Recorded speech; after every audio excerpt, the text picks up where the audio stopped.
Okay, I got really busy for the last, I don't know how many weeks, and I forgot about our kombucha. It was sitting on the back of the counter, totally spaced and forgot about it. It's essentially really good raw vinegar like substance. It's very strong. Nobody's going to drink this. What am I going to do with it? Should I just throw it out? Well, no. I removed the SCOBY and I actually separated and took some of the darker layers off of it and cut them up, put them in my bucket that will go out to my chickens because SCOBY is really good for them. What I'm going to do is put this really strong vinegary kombucha mixture into a jug. And I'm going to take it out and I'm going to use it for the chickens. So I can add it to their water because it's really good, has lots of good probiotics, good bacteria in it, which would be really healthy for them. And we've got some young birds and some meat birds, and this will be awesome just to add.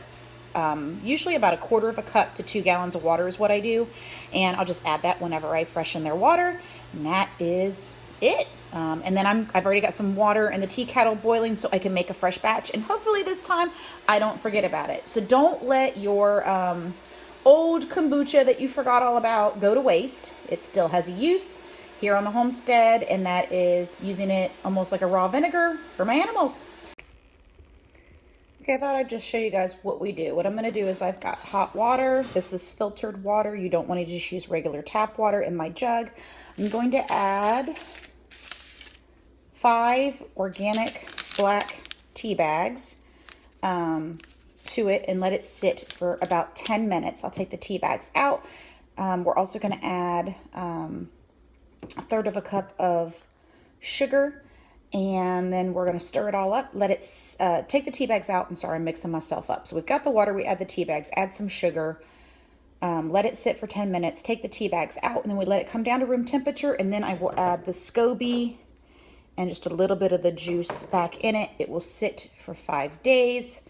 Then I will strain the SCOBY out, add some more sugar, put it in bottles, let it sit for a second ferment for 3 days, and then we pop them in the fridge, and then we can start a whole new batch all over again. So you're constantly making kombucha.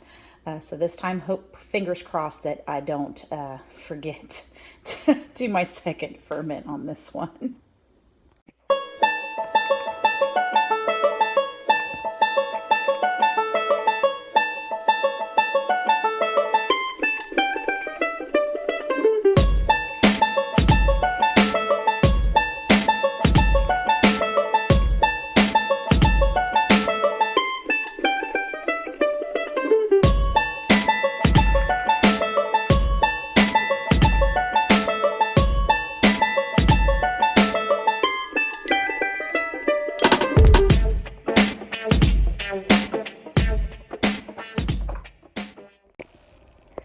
So I did not forget about the kombucha. It is day 5 of fermentation, and I'm going to show you guys how we do it.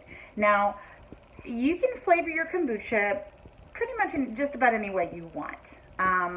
You can use what we use, which is just maple syrup. You can also use just about any 100% juice. So you don't want juice from concentrate, you want 100% juice. So you can juice a couple apples, or peaches or something like that, and you can add that to it. I know that my kids really like the maple syrup one, apple, and grape. Those are the 3 that they really, really like. So what you do is you add just a small amount of your maple syrup or your other juice to the bottom of your bottle, your kombucha bottle. So we have several of these. We ordered them off of Amazon. And then we're going to add a little bit of that into the bottom, and then we're going to pour kombucha in it, and then we're going to put a lid on it and leave it sit on the counter for 2 to 3 more days. And then it gets almost a little fizzy. Then we pop it in the fridge. Once it's chilled, it's ready to go. So let me show you.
That's it.